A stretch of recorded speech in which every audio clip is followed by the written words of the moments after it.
নমস্কাৰ ছাত্ৰ ছাত্ৰীসকল, আজি আমি ক্লাছ 10ৰ এডভান্স মেথছৰ প্ৰথম চেপ্টাৰ যিটো সেট অসমীয়াত সংহতি সেইটো আমি ডিছকাছ কৰিম। আমি ডাইৰেক্ট এক্সাৰচাইজ নকৰোঁ, এক্সাৰচাইজ কৰাৰ আগত কিছুমান কথা আমি জানিবলগীয়া থাকে। এই কথাবোৰ নাজানিলে আমি কৰাটো অকণমান দিগদাৰ হ'ব, গতিকে আমি বেছিক যিখিনি কথা জানিব লাগে সেই কথাখিনি জানি লওঁ। এতিয়া সংহতি বা সেট বুলিলে আমি কি বুজোঁ? ধৰা মোৰ ঘৰত পোহনীয়া জীৱ জন্তু আছে, ধৰা কুকুৰা, কুকুৰ, মেকুৰী, এইবোৰ আমাৰ ঘৰত পোহে। এতিয়া আমি ধৰা এই তিনিটা বস্তু পোহে, আমি কি পোহে তাৰ বিষয়ে যদি আমি লিখোঁ তেতিয়াহ'লে আমি কি লিখিম? কুকুৰা, কুকুৰ, মেকুৰী। আৰু এইকেইটা লিখোঁতে আমি যদি এডাল বান্ধনি ব্যৱহাৰ কৰোঁ, মাজু বান্ধনি, এই মাজু বান্ধনিৰ ভিতৰত যেতিয়া আমি এই কথাখিনি লিখিম, কুকুৰা, কুকুৰ, মেকুৰী, এইবোৰ কি হয়? পোহনীয়া জীৱ জন্তু। আমি যদি এই কথাখিনিকে ধৰা এ বুলি এটা আখৰেৰে বুজালোঁ, এ সমান কুকুৰা, কুকুৰ, মেকুৰী, যিয়ে নহওক, ইয়াত যিবোৰ উপাদান আছে বা তোমাৰ যিবোৰ এটা কিছুমান বস্তু আমি গোট দেখিছোঁ বা থোপ দেখিছোঁ, এইটোকে আমি সংহতি বুলি ক'ম বা ইংৰাজীত সেটছ বুলি ক'ম। ইয়াৰ প্ৰতিটো কুকুৰা হওক, কুকুৰ হওক, মেকুৰী হওক, এইবোৰ যিয়ে হওক, এইবোৰক আমি এই সংহতিটোৰ এটা উপাদান বুলি ক'ম। প্ৰত্যেকটোৱে এটা এটা উপাদান বা মৌল বুলি কোৱা হয়, মৌল। তেতিয়াহ'লে আমি এটা সংহতি লিখোঁতে আমি লিখিম কেনেকৈ? আমি লিখিম মাজু বান্ধনিৰ মাজত যিবোৰ উপাদান আছে সেইবোৰ লিখিম। প্ৰতিটো উপাদানৰ মাজত আমি কমা দিম। তাৰ উপৰিও আমি এই সংহতিটো বা এই সেটটো আমি ইংৰাজী কিবা এটা আখৰ, যিকোনো এটা আখৰে আমি বুজাম, ৰিপ্ৰেজেণ্ট কৰিম। আৰু এটা কথা মন কৰিব লাগিব যে একেটা উপাদান এটা সংহতি লিখোঁতে দুবাৰ ৰিপিট নহয়। তাৰমানে কুকুৰাটো আমি লিখিলোঁ নহয়, কুকুৰ, মেকুৰী, আকৌ তুমি একেটা উপাদানকে বা আমি একেটা উপাদানকে আমি আকৌ আমি ৰিপিট কৰিব নোৱাৰোঁ। এটা উপাদান আমি এবাৰেই লিখিম এটা সেটৰ ভিতৰত, গতিকে দুবাৰ নিলিখোঁ। এতিয়া ধৰা উদাহৰণস্বৰূপে আমি চাব পাৰোঁ, 15তকৈ সৰু, মই যদি কওঁ 15তকৈ সৰু স্বাভাৱিক সংখ্যাৰ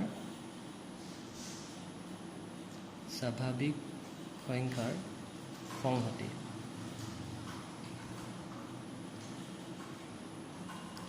আমি যেতিয়া 15তকৈ সৰু স্বাভাৱিক সংখ্যাৰ সংহতি লিখিম, তেতিয়া আমি কি লিখিম? ধৰি লৈছোঁ মই এৰে বুজাম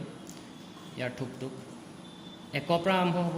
1, 2, 3 আৰম্ভ হৈ ক'লৈকে হ'ব? 15তকৈ সৰু বুলি কৈছোঁ, গতিকে 14লৈকে হ'ব। ইয়াত আমি 1ৰ পৰা 14লৈকে যে লিখিলোঁ, এইবোৰ প্ৰত্যেকটোকে আমি 1, 2, 3, ইহঁতৰ প্ৰত্যেকটোকে আমি এটা এটা মৌল বুলি ক'ম। আৰু যিহেতু ইহঁতৰ গোটেই থোপটোক আমি সংহতি বুলি ক'ম আৰু ইয়াক এই আখৰেৰে বুজাম। এতিয়া তোমালোকে গম পাইছা যে সংহতি অন্য একো কথা নাই, কিছুমান মৌল বা উপাদানৰ সমষ্টি বা থোপ। এতিয়া সংহতিক আমি দুটা পদ্ধতিৰে বুজাব পাৰোঁ, লিখিব পাৰোঁ একচুৱেলি।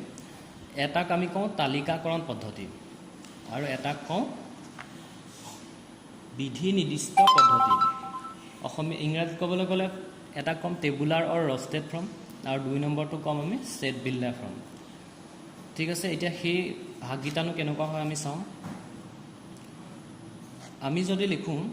তালিকাকৰণ পদ্ধতিটো, আমি যদি প্ৰথম আলোচনা কৰোঁ, ধৰা তালিকাকৰণ পদ্ধতিটোনো কি হয়? তালিকাকৰণ পদ্ধতি, যাক আমি ইংৰাজীত ক'বলৈ গ'লে টেবুলাৰ ফৰ্ম অৰ ৰষ্টাৰ ফৰ্ম।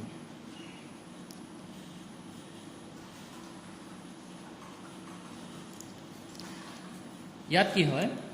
আমি যিবোৰ উপাদান আছে বহলাই লিখোঁ। বহলাই মানে মই এইটো বুজাইছোঁ, ধৰা মই ক'লোঁ ইংৰাজীৰ বৰ্ণমালাত থকা ভাৱেলৰ সমষ্টি। আমি যেতিয়া ভাৱেল বুলি ক'ম, তেতিয়া ধৰি লৈছোঁ মই ভিৰে সংহতিটো বুজাম, আৰু ইয়াক লিখোঁতে কি হয়? বান্ধনি আহিব। আমি কি পাম? এ, ই, আই, অ, ইউ। আমি এই গোটেই কথাখিনি যেতিয়া বহলাই লিখিছোঁ, এ, ই, আই, অ, ইউ, গোটেইটো আমি বস্তুটো কি হয়? এটা তালিকাৰ ফৰ্মত লিখিছোঁ, গতিকে ইয়াক আমি ক'ম তালিকাকৰণ পদ্ধতিৰে লিখা। তালিকাকৰণ পদ্ধতি।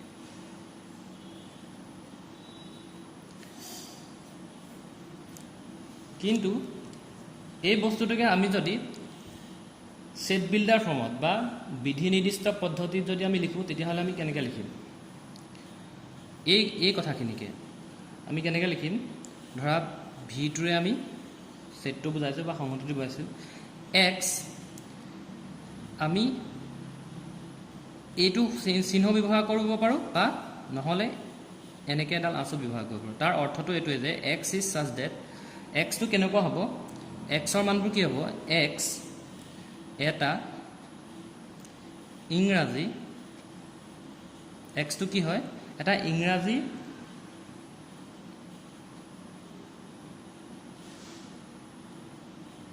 ইংৰাজী বৰ্ণমালাৰ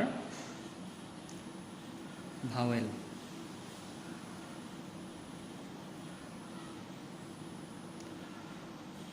এই যোনটো পদ্ধতিটো আমি লিখিলোঁ এই পদ্ধতিটো তুমি বিশ্লেষণ কৰিলেহে তালিকাকৰণ পদ্ধতিটো পাম। গতিকে আমি যেতিয়া এটা কথা এইটো পদ্ধতিৰে লিখিম যিটোত আমি এক্স ইজ চাচ ডেট আমি যিটো চিহ্ন ব্যৱহাৰ কৰিছোঁ এক্স এটা ইংৰাজী বৰ্ণমালা ভাৱেল এইটোক আমি ক'ম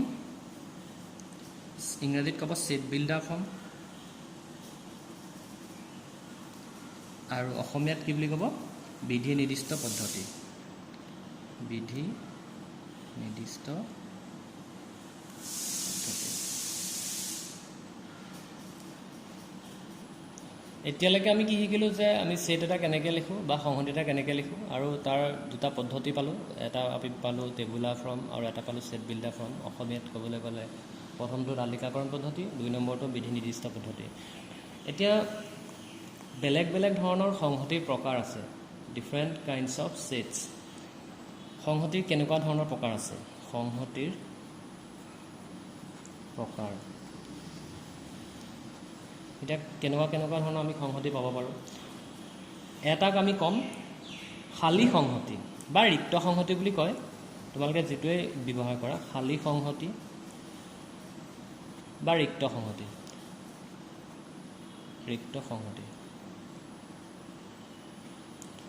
আৰু ইয়াক ইংৰাজীত কয় এম্পটি সেটছ নাল সেট বুলি ক'ব পাৰা বা ভইড সেট বুলি ক'ব পাৰা বা এম্পটি সেট বুলি ক'ব পাৰা বা ভইড সেট বুলিও ক'ব পাৰা। এতিয়া কেনেকুৱা ধৰণৰ ইয়াত কোনবোৰক আমি নাল সেট বুলি ক'ম ধৰা মই ক'লোঁ একতকৈ সৰু এটা স্বাভাৱিক সংখ্যা আমি জানো যে স্বাভাৱিক সংখ্যাৰ একৰ পৰাহে ষ্টাৰ্ট হয় একৰ পৰা আৰম্ভণি হয়হে গতিকে একতকৈ সৰু স্বাভাৱিক সংখ্যা আমি যদি বিচাৰোঁ আমি পাম জানো আমি নাপাম। উদাহৰণস্বৰূপে আমি কি লিখিব পাৰোঁ উদাহৰণ একতকৈ সৰু স্বাভাৱিক সংখ্যাৰ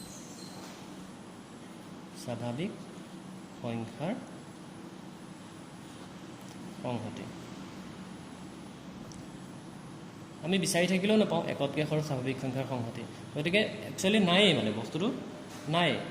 তেতিয়া আমি ইয়াক বুজাম কেনেকৈ ফাই নাল সেট বা খালী সেট বা খালী সংহতি বা ৰিক্ত সংহতিক আমি ফাইৰে সূচাম আৰু ইয়াত একো নাই মানে ইয়াত খালী ঠিক আছে। এতিয়া পিছৰ যিটো সংহতি ধৰা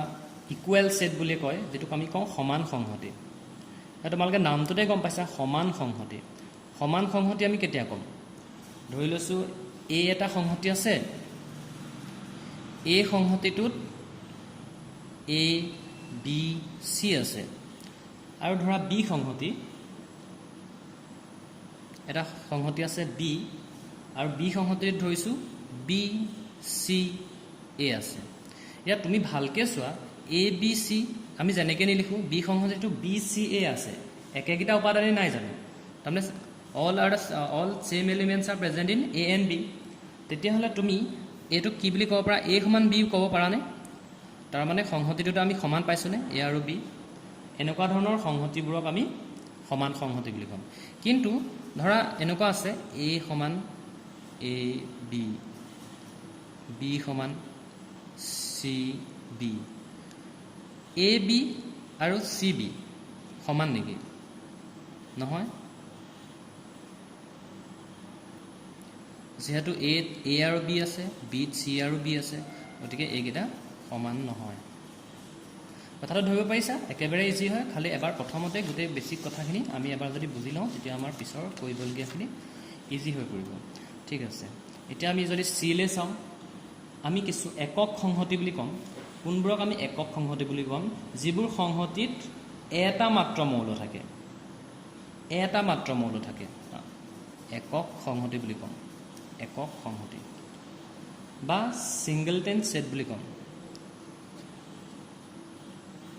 ছিংগলটেন ছেট কেৱল এটা য'ত যোনবোৰ সংহতিত মৌল থাকিব আমি তাক একক সংহতি বুলি ক'ম। মই যদি কওঁ দুইতকৈ সৰু স্বাভাৱিক সংখ্যাৰ সংহতি, এতিয়া তোমালোকে জানা দুইতকৈ সৰু স্বাভাৱিক সংখ্যা কি আছে? একেই আছে। মই যদি সংহতিটো এৰে সূচাওঁ তেতিয়া দুইতকৈ সৰু স্বাভাৱিক সংখ্যাৰ সংহতি উলিয়াব দিলে তুমি গম পোৱা যে দুইতকৈ সৰু অকল একেই আছে,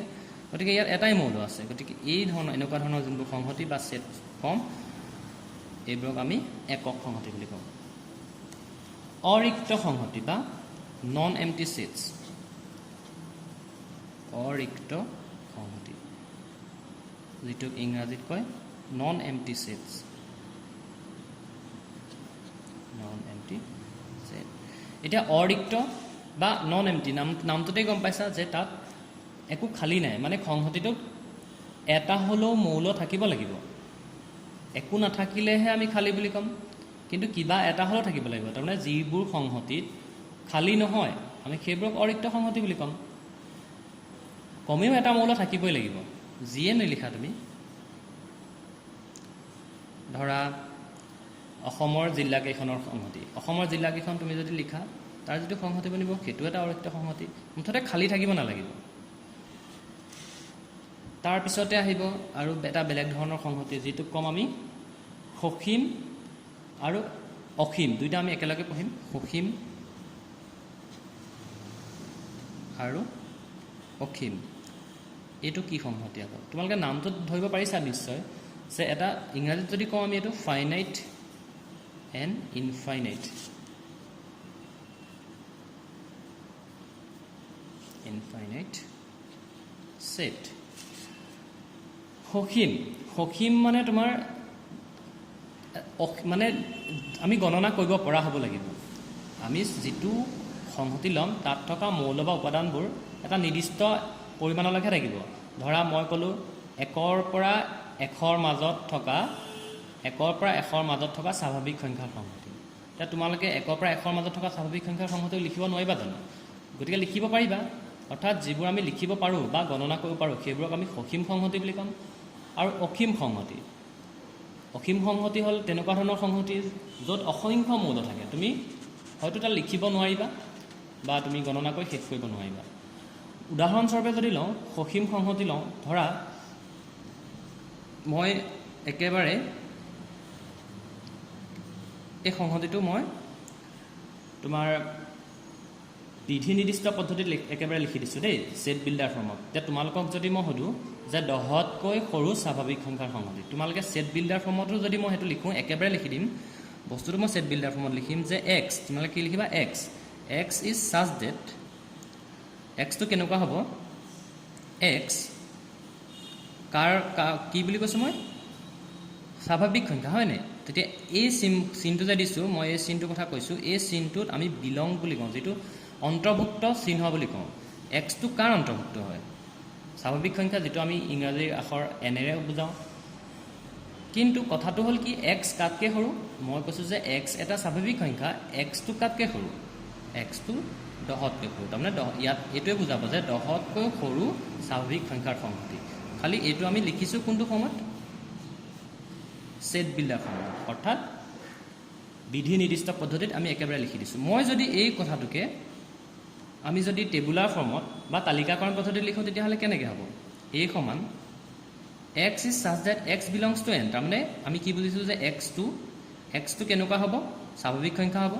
আৰু এক্স 10তকৈ সৰু হ'ব। তাৰমানে 1, 2, 3 তুমি লিখি 8, 9 লৈকে লিখিব লাগিব। এইটো হ'ল তালিকাকৰণ পদ্ধতি আৰু এইটো হ'ল ইয়াৰে ছেট বিল্ডাৰ ফৰ্ম বা বিধি নিৰ্দিষ্ট পদ্ধতি।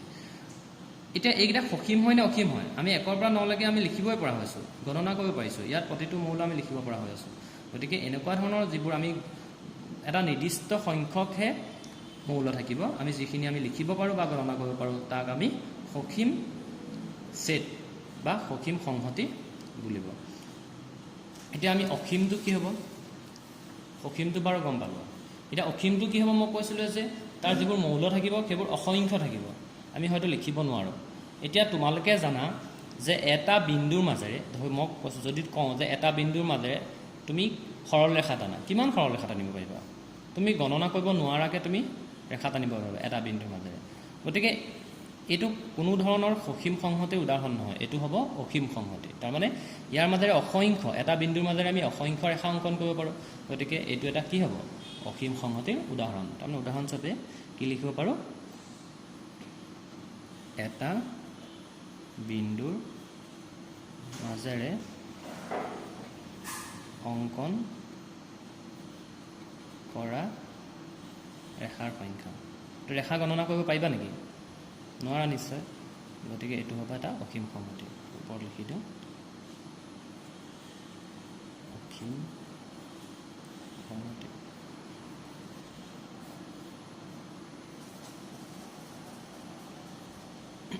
নিশ্চয় বুজিছা। এতিয়া আমি এটা সংহতিৰ, সসীম সংহতিৰ দেই, অসীম সংহতি নহয়, যিহেতু অসীমটোতো অসংখ্য মৌল থাকিব, আমি এটা সসীম সংহতিৰ মৌল সংখ্যা যদি সূচাওঁ তেতিয়াহ'লে আমি কেনেকৈ সূচাম? ধৰা মই এটা সংহতি লিখিছোঁ A=1 2 3 4 5। ইয়াত কেইটা মৌল আছে? 5টা মৌল আছে। আমি সেইটোকে আমি যদি কেইটা মৌল আছে, মৌলৰ সংখ্যাটো বুজাবলৈ হয়, মৌলৰ সংখ্যাটো n স্মল আখৰ n এৰে লিখিম। কাৰ লগত? A। কেইটা মৌল আছে? 5টা। তেতিয়াহ'লে নাম্বাৰ অফ A কিমান হ'ব? 5। মই যদি কওঁ এইটো যদি 5 6 কৰি দিওঁ তেতিয়াহ'লে কেইটা মৌল থাকিব? 6। তেতিয়া সেইটো 5 নহয় 6 হ'ব। কথাটো বুজি পাইছা যে এটা সসীম সংহতিৰ মৌল সংখ্যা আমি n এৰে বুজাওঁ। এতিয়া সমতুল্য সংহতি, সমতুল্য সংহতি আৰু সমান সংহতি দুইটা ডিফাৰেঞ্চ আছে, equal sets and equivalent sets. এতিয়া আমি যদি সমতুল্য সংহতি বুলি লিখোঁ, ইয়াক ইংৰাজীত ইকুইভেলেণ্ট ছেট বুলি কয়। ইয়াত আমি এটা কথাই বুজিব লাগিব যে ইয়াত নাম্বাৰৰ কথা আহিব। যদি এটা ছেট A বুলি ধৰোঁ, ইয়াত মই A B C লিখিলোঁ। এটা ছেট মই B লিখিলোঁ, ইয়াত মই D E F লিখিলোঁ। এতিয়া তোমালোকে এইটো ক'ব পাৰিবা নেকি এইটো যে এইটো সমান সংহতি দুইটাৰে? সমান সংহতি নহয়, কাৰণ ইয়াত থকা A ইয়াত নাই, ইয়াত B C আছে, ইয়াত D E F আছে। দুইটা কমপ্লিট বেলেগ বেলেগ বস্তু, তাৰমানে দুইটাতে থকা উপাদানসমূহ বেলেগ বেলেগ। কিন্তু ইয়াত কেইটা এলিমেণ্ট আছে? ইয়াত যদি মই নাম্বাৰ অফ A উলিয়াওঁ তেতিয়াহ'লে ইয়াত 3টা আছে। নাম্বাৰ অফ B যদি উলিয়াওঁ তেতিয়াও 3টা আছে। তাৰমানে সমান সংখ্যক উপাদান আছে, দুইটাতে সমান সংখ্যক মৌল আছে।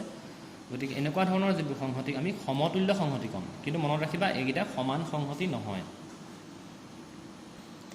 এতিয়া আমি জানিব লাগে যিটো সকলোতকৈ গুৰুত্বপূৰ্ণ বা ইম্পৰ্টেণ্ট থকা কথা, সেইটো হ'ল আমাৰ উপসংহতি। উপসংহতি আৰু ইয়াৰ ব্যৱহাৰ হৈয়ে থাকিব তোমালোকৰ, ইংৰাজীত ক'ব ছাবছেট। এতিয়া ছাবছেট মই এটা সৰু উদাহৰণেৰে বুজাওঁ। ধৰি লৈছোঁ মোহনৰ ঘৰত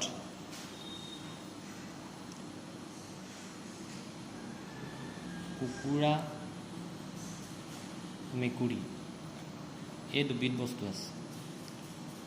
আৰু শ্যামৰ ঘৰত কুকুৰা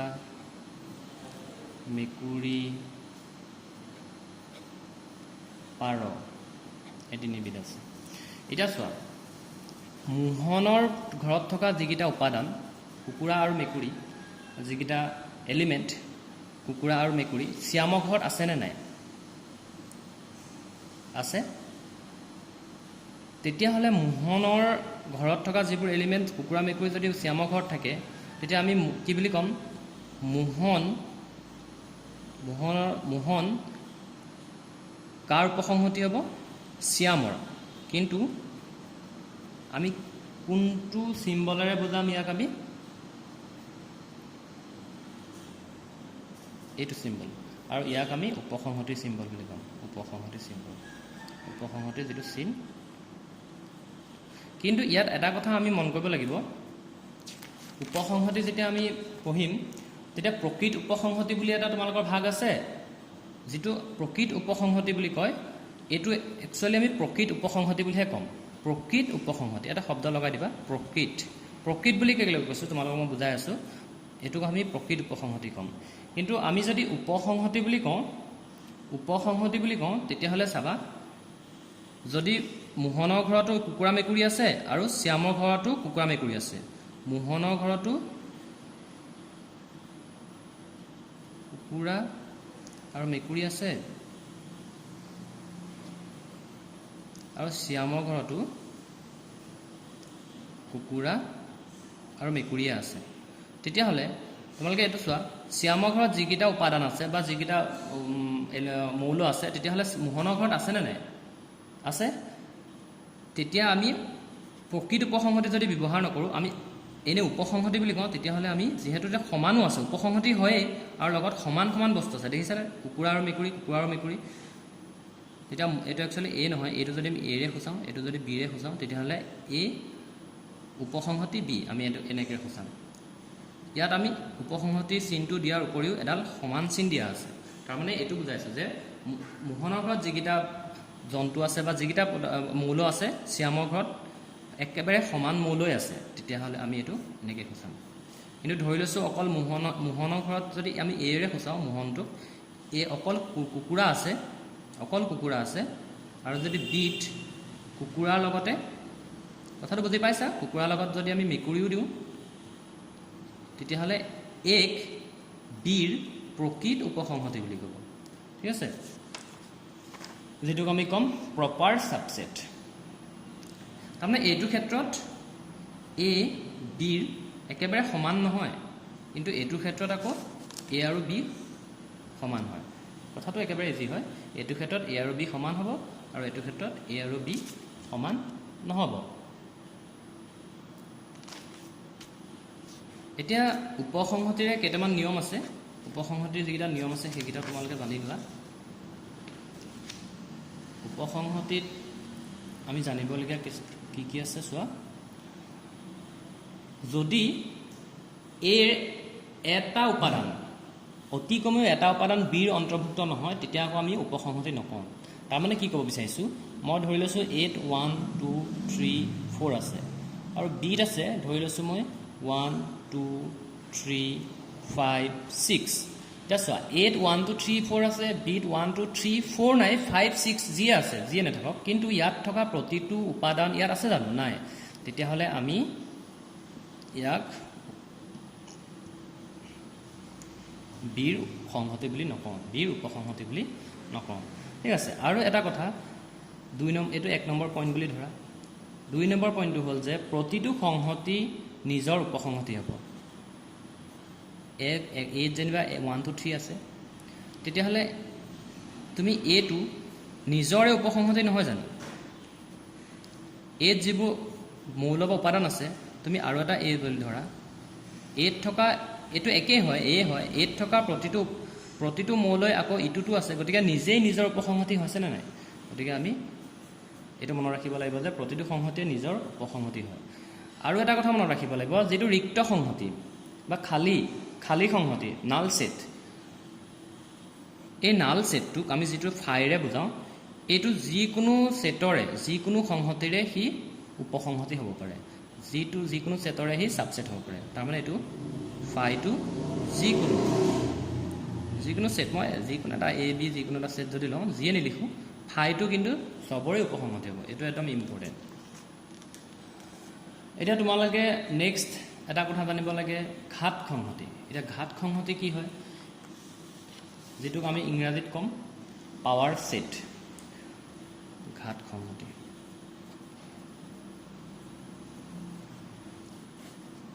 ইংৰাজীত কম আমি পাৱাৰ সেট এটো কি হয় এতিয়া ধৰা মই এটা সেট ধৰিছো এ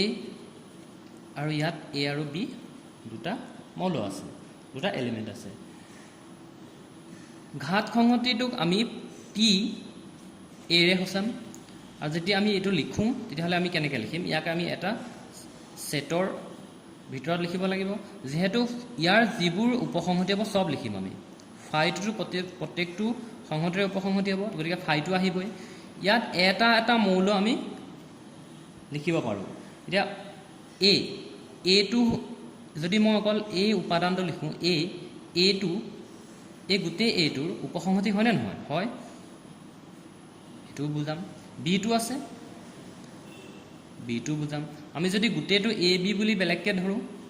এ কমা বি এইটোতো ইয়াৰ উপসংহতি তাৰমানে যিমানবোৰ উপসংহতি হ'ব পাৰে এত থকা যিবোৰ মৌল আছে এ বি ইয়াৰ যিটো সংহতি ইয়াৰ যিবোৰ উপসংহতি হ'ব পাৰে সকলোবোৰ যদি আমি একেলগে লিখোঁ তেতিয়াহ'লে আমি ইয়াক ক'ম ঘাত সংহতি কথাটো বুজি পাইছা ইয়াৰ প্ৰত্যেকটো মৌল বা উপাদান আমি যদি এটা এটা সংহতিৰ চিহ্নত ভৰাই প্ৰতিটো উপসংহতি হিচাপে লিখোঁ তেতিয়াহ'লে ইয়াক আমি ইয়াৰ যোনটো সংহতিৰ থোপ বা সমষ্টি কম সেইটো কম আমি ঘাত সংহতি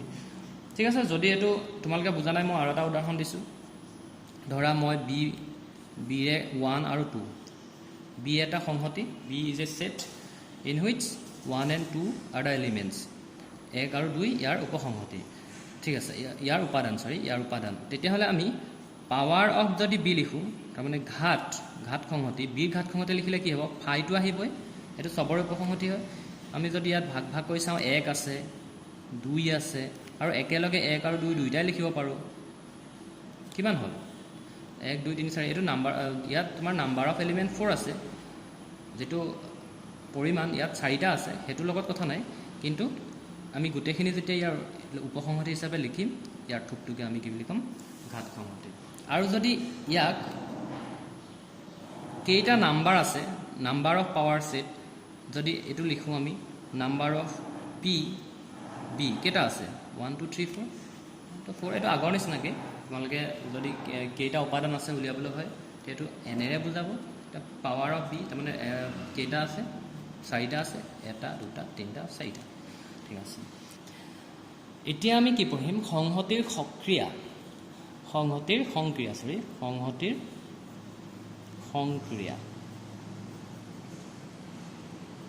যেটো ইংৰাজীত কয় অপাৰেশ্যনছ অফ সেট আমি সেটবোৰ বা সংহতিবোৰক কেনেকুৱা ধৰণৰ অপাৰেশ্যন আছে ইয়াত কেনেকুৱা ধৰণৰ কাম আছে কেনেকৈ আমি লিখিব পাৰোঁ ইয়াৰ এটা সংহতিৰ লগত সিটো সংহতিৰ কি ধৰণৰ কাম আমি কৰিব পাৰোঁ সেইটো চাম ঠিক আছে এতিয়া ধৰি লৈছোঁ মই এটা সংহতি এ ইয়াত আছে 1,2 এটা সংহতি আছে বি যেটোত আছে 3,4 এতিয়া আমি সংহতিৰ এটা পাম সংহতিৰ মিলন এতিয়া ওপৰত যিকেইটা আমি সংহতি লিখিলোঁ এটা এ 1,2 বি 3,4 এতিয়া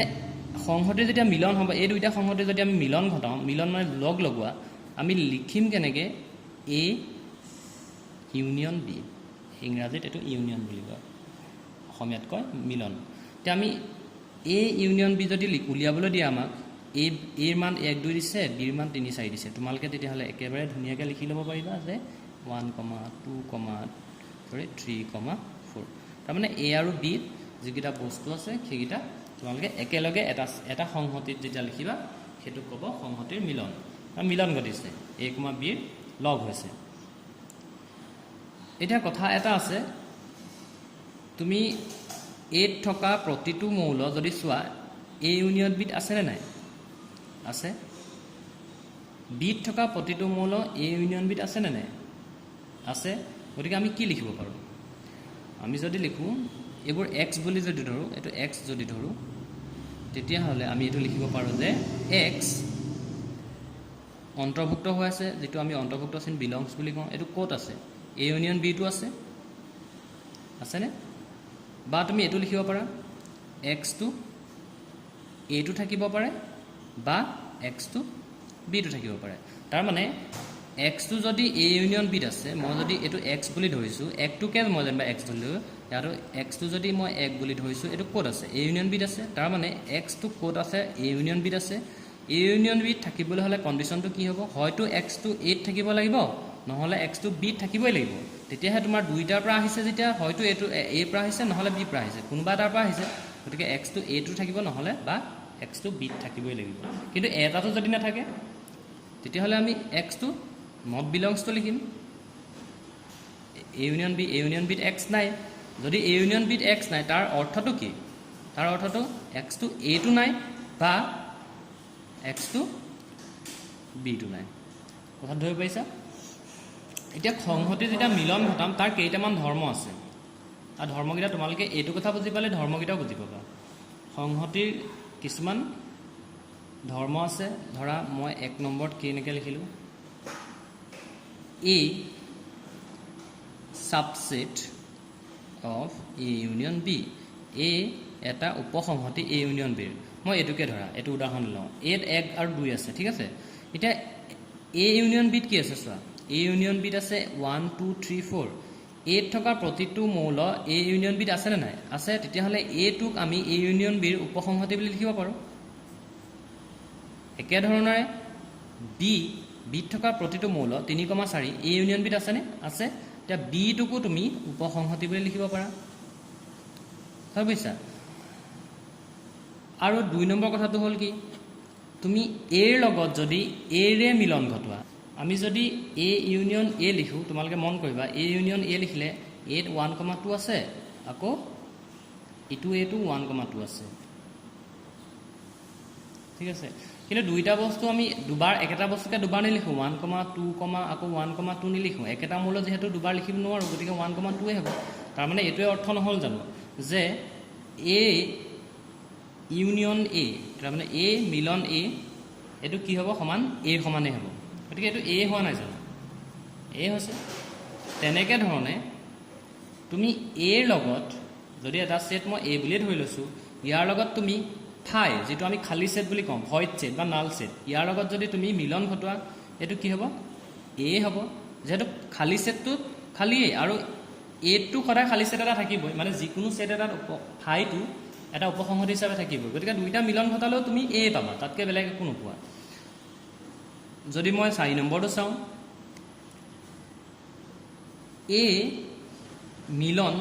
তুমি যদি দুটা বেলেগ বেলেগ ছেট আছে বিৰ লগত চি মিলন ঘটালা তাৰ লগত এৰো মিলন ঘটাইছা প্ৰথমতে বি আৰু চি মিলন ঘটালা তাৰ লগত এ মিলন ঘটাইছা তেতিয়াহ'লে তুমি এইটো এনেকৈও লিখিব পাৰা যে এ মিলন বি ইয়াৰ লগত ঘটাই পেলাই তুমি চি লগত মিলন কৰিলেও সেই একেগিটাই পাবা ইয়াৰ উদাহৰণ এটা মই দি দিওঁ মই ধৰি লৈছোঁ এ 1,2 বি 3,4 চি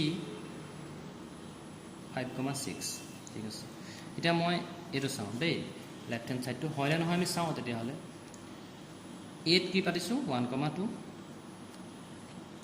বিত কি পাতিছোঁ 3,4 এইটো মই ৰাখিছোঁ চিত কি পাতিছোঁ 5,6 এই দুটা তুমি যদি মিলন ঘটোৱা কি পাবা 3,4,5,6 ইয়াৰ লগত মিলন ঘটিব 1,2 গতিকে এই দুইটা যেতিয়া আকৌ মিলন ঘটিব কি আহিব 1,2,3,4,5,6 এইটো হ'ল তোমাৰ লেফ্ট হেণ্ড ছাইডটো মই কৈ পেলাই তোমালোকক দেখাই দিছোঁ যাতে তোমালোকে ইজিকৈ বুজি পোৱা মই যদি ৰাইট হেণ্ড ছাইডটো চাওঁ চাবা প্ৰথমতে এ লিখিব লাগিব এৰ লগত কাৰ মিলন ঘটিব বিৰ এ আছিলে 1,2 মই একেবাৰে কৰোঁ বিত কি আছিলে বিত আছিলে 3,4 গতিকে মিলন যেতিয়া ঘটাম এটা ছেট বনিব 1,3,4 হ'ব তাৰপিছত আকৌ কাৰ লগত মিলন ঘটাব লাগে চিত কি আছিলে 5,6 এতিয়া তোমালোকে এই দুটা মিলন ঘটোৱা চোৱা 1,2,3,4,5,6 গতিকে আকৌ কি পালা 1,3,4,6 পালা 1,2,3,4,5,6 পালা তাৰমানে দুইটাতে সমান নহয় জানো তাৰমানে তুমি এইটো লিখিব পাৰা এৰ লগত তুমি যদি মিলন ঘটোৱা বি ইউনিয়ন চি বি মিলন চি তাৰ লগত এ আৰু বি তাৰ লগত চি মিলন ঘটালেও সমানেই পাবা নেক্সট যিটো আমাৰ ধৰ্ম আছে সেই ধৰ্মটো হৈছে মই প্ৰথম লিখি দিছোঁ ধৰা এ উপসংহতি বি তেতিয়াহ'লে তোমালোকে কি পাবা এ ইউনিয়ন বি যদি কৰা মানে এ মিলন বি যদি ঘটোৱা তেতিয়াহ'লে তুমি বি এ পাবা কেনেকৈ চাবা ধৰা মই এ 1 আৰু 2 ধৰিলোঁ আৰু বি ধৰিলোঁ 1 2 3 তেতিয়াহে এত থকা প্ৰতিটো মৌল বিত আছেনে নাই আছে তেতিয়াহ'লেহে আমি এ উপসংহতি বি লিখিছোঁ যদি এ বিৰ উপসংহতি হয় তেতিয়াহ'লে তুমি এ আৰু বি মিলন ঘটালে বিয়ে পাব বুলি কৈছে হয়নে নহয় চাওঁ আমি এত কি আছে 1,2 মিলন বিত কি আছে 1,2,3 তুমি যদি মিলন ঘটোৱা চোৱা তুমি কি পাবা 1 2 3 পাবা কাৰণ একেটা উপাদান দুবাৰ লিখিব নোৱাৰো বুলি আমি কৈয়ে থৈছোঁ গতিকে 1 2 আকৌ 1 2 3 নিলিখোঁ 1 2টো লিখিলোঁ 3টো লিখিলোঁ গতিকে এইটো বিয়ে নহয় জানো গতিকে এইটো আমাৰ এই ধৰ্মটো পালন কৰিছে ঠিকে আছে এতিয়া আকৌ নতুন কি ধৰ্ম আছে একে ধৰণৰে তুমি যদি এ ইউনিয়ন বি উল্টাকে যদি কোৱা তুমি যদি উল্টাকে যদি ধৰা যদি এ ইউনিয়ন বি সমান বি হয় তেতিয়াহ'লে তুমি কি বুজিবা উল্টাকে বুজা ইয়াৰ উল্টা ইয়াৰ ওপৰত যদি লিখিছোঁ তাৰ উল্টা তেতিয়াহ'লে এ বিৰ উপসংহতি হ'বই লাগিব যদি এ ইউনিয়ন বি সমান বি হয় তাৰমানে এইটোত যদি বি হয় তেতিয়াহ'লে ইয়াৰ উল্টাটো হ'ব ঠিক আছে এতিয়া সংহতিৰ ছেদন যেটো আমি ইণ্টাৰসেকশনছ অফ সেট বুলি কওঁ ইণ্টাৰসেকশন অফ সেট সংহতিৰ ছেদন এইটো কি হয় এতিয়া তোমালোকে একো টান বুলি ভাবিব নালাগে একেবাৰে ইজি হয় কথাখিনি এবাৰ বুজি লোৱা ইণ্টাৰসেকশন অফ সেটছ এটা ধৰি লৈছোঁ আমি দুটা সংহতি আছে এ আৰু বি ঠিক আছে এ আৰু বি মই উদাহৰণ দি বুজাইছোঁ এত 1 2 3 আছে আৰু ধৰা বিত 3 4 5 আছে এতিয়া তোমালোকে চোৱা এ আৰু বি দুইটাতে সাধাৰণ মৌল কিবা আছে নেকি যেটো কমন বুলি কওঁ আমি আছে কি আছে বাৰু 3 আছে নে এটোটো 3 আছে এটোটো 3 আছে তেতিয়াহ'লে আমি বুজাম কেনেকৈ ছেদনটো বুজাবলৈ হ'লে আমি যেনেকৈ আগত ইউ লিখিছিলোঁ এবাৰ উলুটা ইউ লিখিম এ উলুটা ইউ বি তেনেকৈ পঢ়িছোঁ গতিকে এইটো আমি পঢ়িম এ ছেদন বি বুলি পঢ়িম আৰু ইয়াত থকা যেটো সাধাৰণ মৌল সেইটো আমি বাছিম কি আছে 3 গতিকে এইটোক হ'ব দুটা সংহতিৰ আমি ছেদন হোৱা বুলি ক'ম এতিয়া ছেদনৰো কিছুমান ধৰ্ম আছে এতিয়া ছেদনৰ কিছুমান ধৰ্ম আমি কেনেকৈ পঢ়িম বাৰু আৰু এটা কথা তোমালোকে মন কৰিছানে যদি এটা মৌল ধৰি লৈছোঁ মই যিকোনো এটা মৌল 3টোৱে ধৰি লৈছোঁ 3টোক মই যদি x বুলি ধৰোঁ 3টোক মই x বুলি ধৰিলোঁ ঠিক আছে এতিয়া মই যদি লিখোঁ x কাৰ অন্তৰ্ভুক্ত হৈছে বাৰু a আৰু বিৰ ছেদন ঘটি পেলাই যেটো মৌল হৈছে সেট পাইছোঁ সেই সেটটোৰ অন্তৰ্ভুক্ত হৈছে নাই এইটো যদি মই x যদি ধৰোঁ তেতিয়া তুমি কি লিখিব পাৰা x2 a টো থাকিবই লাগিব মানে a টো থাকিবই লাগিব আৰু লগতে b টো থাকিব লাগিব কাৰণ আমি যেতিয়া ছেদন ঘটাও দুইটাতে সাধাৰণ যেটো মৌল পাওঁ সেইটোহে আমি লিখোঁ এ ইণ্টাৰসেকশন বিট এ ছেদন বিট আমি সেইটো মৌলহে লিখোঁ যেটো দুইটাতে থাকে গতিকে x এটা যদি এ ছেদন বি এই সেটটোত আছে এই যোনটো আমি সংহতি পাইছোঁ ইয়াত আছে তেতিয়াহ'লে x টো a টো থাকিব লাগিব আৰু x টো b টো থাকিব লাগিব নহ'লেতো ইয়াত নাহিলেহেঁতেনেই কথাটো বুজিছা আৰু উলুটাকে ধৰা x যদি a আৰু b ছেদনত নাই a আৰু b ছেদনৰ যেটো সংহতি তাত নাই তাৰ মানে তুমি এইটোৱে বুজিলা যে হয়তো x টো a টো নাই বা নহ'লে x টো b টো থাকিব নালাগিব দুইটাতে থকা বস্তুহে ইয়াত আহিব এটাত নাথাকিলেও আমাৰ নহ'ব তাৰমানে হয়তো এইটোত নাই নহ'লে এইটোত নাই এইটো বা বুলি লিখিছোঁ ঠিক আছে এতিয়া ছেদনৰো কেইটামান ধৰ্ম আছে সেইকেইটাও আমি চাই লওঁ ছেদনৰ কি ধৰ্ম আছে 1 নম্বৰ মই পইণ্ট দি বুলি যদি লিখোঁ যদি এ বিৰ ছেদন ঘটাওঁ এ আৰু বিত যিটো ছেদন ঘটোৱাৰ পিছত যিটো মৌল পাম তাৰ যদি আমি চাওঁ এ আৰু বিত থকা ছেদন ঘটোৱাৰ পিছত যিটো আমি সংহতি পাম সেই সংহতিটো এৰ উপসংহতি হ'ব লাগিব কি কৈছোঁ এ আৰু বি ছেদন ঘটোৱাৰ পিছত যিটো সংহতি পাম সেইটো এৰ উপসংহতি হ'ব লাগিব এটা উদাহৰণ ধৰি লওঁ ঠিক আছে এ মান আমি ধৰিলোঁ 1 2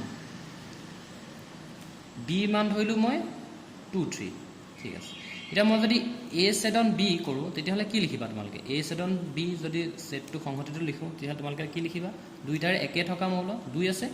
2 লিখিবা এতিয়া চাবা এ ছেদন বি যিটো সেট পালোঁ যিটো সংহতি পালোঁ এইটো এৰ উপসংহতি হয়নে নহয় যেহেতু এত কি আছে এত 1 আৰু 2 আছে এই 2টো আহিছে গতিকে 2টো কি হয় এৰ উপসংহতি হয়নে নহয় তাৰমানে আমি কি লিখিছোঁ তেতিয়াহ'লে এ ছেদন বি যিটো পালোঁ সেইটো কাৰ উপসংহতি হ'ব এৰ তেনেকে ধৰণৰে একে ধৰণৰে এ ছেদন বি থকা যেটো আমি সংহতি পাম সেইটো বি যেটো সংহতি বি সংহতিটো উপসংহতি হ'ব একে ধৰণে চোৱা তুমি এটোৱে চোৱা এ 1,2 আছে বি 2,3 আছে গতিকে আমি যেতিয়া ছেদন দুটা আছিল তেতিয়া পাইছিলো 2 এই 2 টো তুমি যদি বি চোৱা বি টো আছে নে নাই আছে তেতিয়া হলে এ ছেদন বি ইয়াৰ যেটো সংহতি বি ৰ উপসংহতি হ'ব তাৰ মানে আমি কি লিখিব পাৰো এ ছেদন বি উপসংহতি যেটো subset of a and a intersection b also a subset of b এটা 2 নম্বৰ ধৰ্মটোলে আহো ধৰ্মটো লিখি যাম তোমালোকে উদাহৰণ দিব তোমালোকক বুজাই যাম যাতে তোমালোকৰ দিগদাৰ নালাগে পিছৰ যেটো তোমাৰ ধৰ্ম আছে এই ধৰ্মটো হ'ল যে a আৰু a যেতিয়া ছেদন ঘটাবা তুমি ইয়াৰ সমান a পাবা হয় হেতু তোমালোকে এতিয়া গমে পাইছা যদি মই a মান 1 আৰু 2 ধৰো তেতিয়া a আৰু a যদি ছেদন ঘটোৱা তেতিয়া হলে কি হ'ব 1,2 ছেদন 1,2 এটা চোৱা তোমালোকে দুইটাতে একে থকা মূলহে বাছি উলিয়াব লাগে 1 আৰু 2 দুইটাতে আছে গতিকে 1 আৰু 2 আহিব আৰু যেটো a নহয় জানো আমি যোনটো a বুলি ধৰিছো হেতুৱে নহয় জানো এটো গতিকে আমি কি লিখিব পাৰো a intersection a is equal to a অৰ্থাৎ a আৰু a ৰ ছেদন ঘটালে আমি a পাম নেক্সট ইম্পৰ্টেন্ট যেটো ধৰ্ম হেতু হ'ল a ৰ লগত তুমি যি কোনো নাল সেট এটাক যদি আমি ছেদন ঘটাও বা ইন্টাৰসেকশন কৰো তুমি সদায় নাল সেটটোৱে পাবা বা খালি সংহতিটোৱে পাবা কেলে হয় যদি ধৰা a 1 আৰু 2 লিখিলো আৰু মই ফাই এটা বেলেগ সেট লিখিলো ফাই মানে কি হয় একো নথকা সংহতিটো ফাই এতিয়া আমি কি জানো যে প্ৰতিটো সংহতিৰে ফাই এটা কি হয় উপসংহতি তেতিয়া হলে a ফাইটো আছে a টো ফাই এটা আছে আগতে আমি কৈছিলো যে ফাইটো প্ৰতিটো সংহতিৰ উপসংহতি এই সংহতিটোত ফাইটো আছে থাকিবই মানে হেতু আৰু লগত ইয়াৰ লগত যদি আৰু বেলেগ এটা ফাইৰ ছেদন ঘটোৱা দুইটাৰে মিল থকা বস্তু কি আছে ফাই আছে বা খালি সেটটোই আছে গতিকে আমি a ইন্টাৰসেকশন ফাই আমি ফাই লিখিব পাৰো এতিয়া অথনি যেনেকে মিলনৰ ক্ষেত্ৰত তোমালকে এটা ধৰ্ম লিখিছিলা ছেদনৰ ক্ষেত্ৰত এই ধৰ্মটো একে হ'ব কি ধৰ্ম যদি a লগত b ছেদন ঘটায় তাৰ লগত c ছেদন ঘটাও তাৰ সমান তুমি কি পাবা a লগত ছেদন আৰু b ছেদন c কৈ পেলাই যেটো পাবা তাৰ লগত যদি a ৰো ছেদন ঘটাও তেতিয়া এই দুইটা সমান পাবা তোমালকে এটা উদাহৰণ লৈ তোমালকে এটা নিজে কৰি চাবা ঠিক আছে নেক্সট ডিসজয়েন্ট সেট বা আমি কওঁ অসংযোগী সংহতি তোমালকে নামটোত কি ধৰিব পাৰিছা বাৰু তাত কোনো সংযোগ নাই দুটা যদি আমি সংহতি লওঁ a আৰু এটা সংহতি b এই দুটা সংহতিত সংযোগ নথকা মানে কি তাহতৰ এনেকুৱা এটাও মূল নাই যেটো দুইটাতে একে আছে তাৰ মানে a যদি মই 1,2 লিখো b যদি মই 3,4 লিখো ইয়াত থকা উপাদান ইয়াৰো এটাও নাই তাৰ মানে তেতিয়া হলে এটি সংযোগ হোৱা নাই মানে হাতৰ এটো লগত হেতু কোনো ধৰণৰ সংযোগ নাই আমি হেতু বুজাবৰ কাৰণে কি লিখিম a আৰু b আমি যদি ছেদন ঘটাও কিবা পাইছো জানো মিল একো নাই পোৱা কিন্তু তোমালকে জানা যে ফাইটো প্ৰতিটো সংহতিৰ উপসংহতি তাৰ মানে ইয়াটো এটা ফাই আছে ইয়াটো এটা ফাই আছে তেতিয়া হলে তোমালকে a আৰু b যদি আমি ছেদন ঘটাও এটো ক্ষেত্ৰত আমি ফাই হে পাম তাৰ মানে কি বুজিলা অসংযোগী সংহতি বা ডিসজয়েন্ট সেট বুলি কয় এটো ইংৰাজীত ডিসজয়েন্ট সেট আমি তেতিয়া কম যেতিয়া a আৰু b যেতিয়া যদি ছেদন ঘটাও বা ইন্টাৰসেকশন কৰো তেতিয়া আমি নাল সেট পাম বা খালি সংহতি পাম তেতিয়া আমি a আৰু b ক অসংযোগী সংহতি বুলি কম এতিয়া নেক্সট আৰু এটা ইম্পৰ্টেন্ট বস্তু আহিলে প্ৰতিটোই ইম্পৰ্টেন্ট এতিয়া নেক্সট কি হ'ব সংহতিৰ অন্তৰ বুলি ক'লে তোমালকে মনলৈ কি আহে ডিফাৰেন্স মানে এটাত থকা বস্তু ইটো নাথাকে হেতুৱে অন্তৰ নহয় জানো নেক্সট সংহতিৰ অন্তৰ বুলি ক'লে কি হ'ব সংহতিৰ অন্তৰ এইখিনি কথা তোমালকে যদি ভালকে এবাৰ জানি লোৱা বুজি লোৱা তেতিয়া হলে তোমালকৰ এই চেপ্টাৰটো একেবাৰে ইজি হ'ব যেটো কম ডিফাৰেন্স অফ সেটস এটা অন্তৰ কেনেকৈ উলিয়াম সংহতিৰ অন্তৰ দুটা সংহতি এটা ধৰিছো মই a এটা সংহতি যদি b ধৰো a - b যদি কৰো এটাৰ পৰা কিটো যদি আমি বিয়োগ কৰি দিও যেটো সংহতি পাম হেতুৱে হ'ব সংহতিৰ অন্তৰ তাৰ মানে কি কৈছো ইয়াত a মই যদি ধৰো এটা উদাহৰণ লওঁ 1,2,3 লৈছো b লৈছো মই 1,2 এতিয়া a পৰা b যদি মাইনাছ কৰা a থকা প্ৰতিটো মৌল আৰু b থকা প্ৰতিটো একে মৌল একে উপাদান তুমি চাবা যিকিটা একে উপাদান আছে সেইকিটা মাইনাছ কৰি পেলাই 8 এক্সট্ৰাকে 8 অতিৰিক্তভাৱে কি আছে 3 আছে তেতিয়াহ'লে আমি a - b বুলি কইলে কি পাম 3 পাম আৰু তোমালোকে এডখতে এটা কথা মন কৰিছা যে a - b কৰোতে যেটো আমি সংহতি পাইছো তাৰ উপাদানসমূহ a থাকিব কিন্তু b থাকেছে জানো b নাই কথাটো বুজিছানে তেতিয়া এটো এনেকৈ লিখিব পাৰো ন যদি আমি a - b যেটো সংহতি পালো এটো যদি মই x বুলি ধৰো এটো x তোমালোকে ভয় খাব নালাগে x তো মই ধৰি লৈছো মানে যেহেতু আমি 3 প্ৰতিবাৰে নাপাওঁ বেলেগ প্ৰশ্ন দিব গতিকে আমি x বুলি এটা সাধাৰণভাৱে ধৰি লৈছো যদি x হয় x টো যদি a - b ৰ এটা মৌল হয় এই মৌলটো ক'ত থাকিব 8 আছে দেখিছা না তোমালোকে 8 আছে এই তিনিটো 8 আছে তাৰ মানে x টো 8 আছে কিন্তু ক'ত নাই b নাই কথাটো বুজিছানে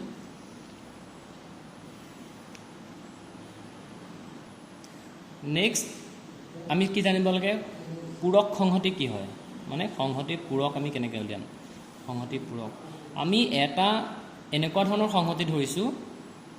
যেটো খাৰ্বিক সংহতি বুলি কয় ইংৰাজীত ইউ আখৰেৰে বুজায় যেটোক আমি ইউনিভাৰ্সেল সেট বুলি কওঁ তাৰ মানে ধৰা ইউ এটা সেট ধৰি লোৱা একো টেনচন ল'বলগীয়া কথা নাই ইউ এটা সেট 1 ৰ পৰা ধৰা 10 লৈকে আছে 1 ৰ পৰা 10 লৈকে স্বাভাৱিক সংখ্যাবোৰ আছে আৰু মই এ এটা বেলেগ সেট সংহতি ধৰিছো যেটো 5 তকৈ সৰু স্বাভাৱিক সংখ্যা 5 তকৈ সৰু স্বাভাৱিক সংখ্যা কি 1 2 3 4 তেতিয়াহ'লে আমি যদি পূৰক উলিয়াও পূৰক কাৰ উলিয়াম এ হে পূৰক উলিয়াম আৰু ইয়াক আমি এ ওপৰত ঘাতত সি লিখিব পাৰো বা এ ড্যাশ লিখিব পাৰো ওপৰত তাৰ অৰ্থটো কি গম পোৱানে ইউৰ পৰা এ টো বিয়োগ কৰি দিয়া ইউত যিবোৰ মৌল আছে আৰু এত যিবোৰ মৌল আছে ইউৰ মৌলখিনিৰ পৰা এই মৌলখিনি বাদ কৰি দিলে যিখিনি মৌল থাকিব সেইখিনি কি পাম বাৰু ইউত আছে 10 লৈকে আছে আৰু এত 4 লৈকে আছে থাকিব কি 5 6 7 8 9 10 এইটো এই যোনটো সেট পালা এইটো যোনটো সংহতি পালা হেতুক আমি